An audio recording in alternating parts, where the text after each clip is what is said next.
So the reason we want to use trapezoidal here is we have two things that we can't solve. Like even if you were to split this up,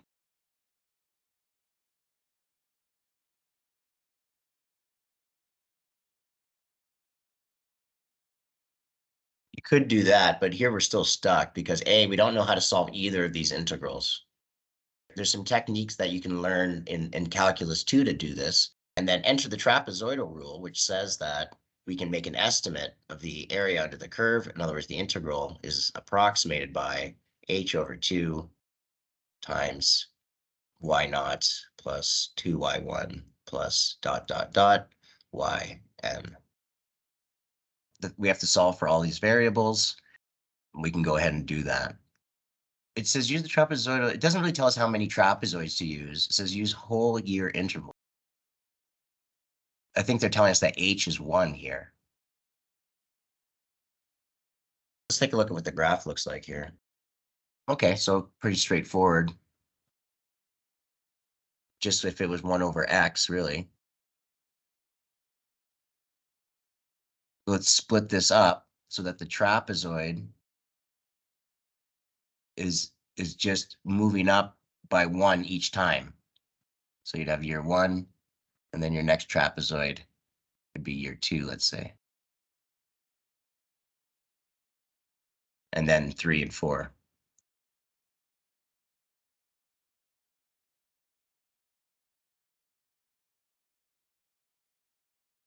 When you take the integral of something, what you're getting is the sum of all values for the variable. So we're saying as this notation is just saying as t changes, I want to sum all the values from 4 to 1. In the same way you would just take the derivative of something to get an instantaneous rate of change, you can take the integral of something to get all of the values of a certain range in a given domain. So you can kind of think of, if you're just given a regular equation, you can say, all right, by putting the dt and the squiggly line in there, you're saying, okay, I'm setting up to take the integral. So what's y naught? Y naught is the same thing as what is g of 1.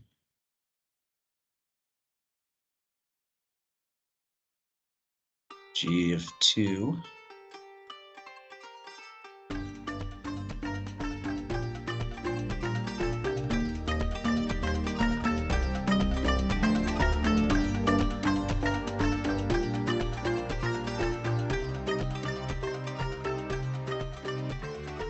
Okay, so this is definitely a calculator scenario because of that Euler's number there. All right, so first line, 2 plus e to the negative 1 squared, which is 1.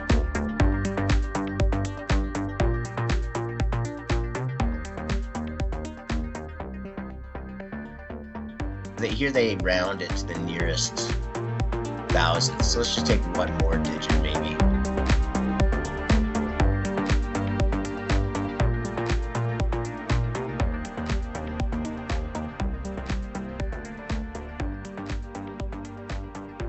All right, 1.1353.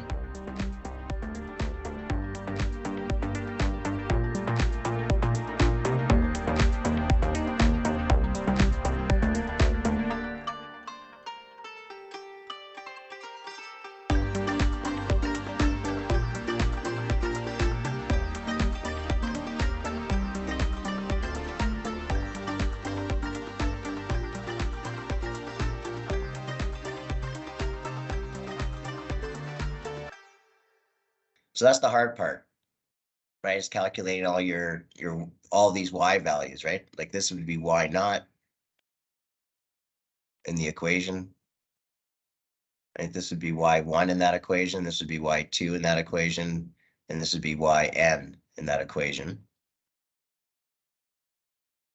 Right? Those are the sides of your trapezoids. So, final step.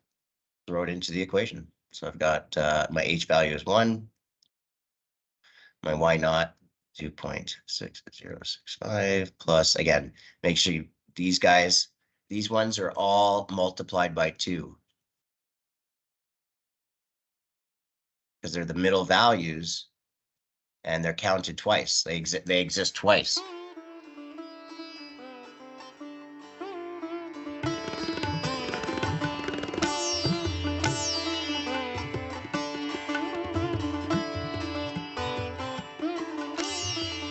And that should give you your answer. So unless I made a mistake, hopefully we get what we're looking for here.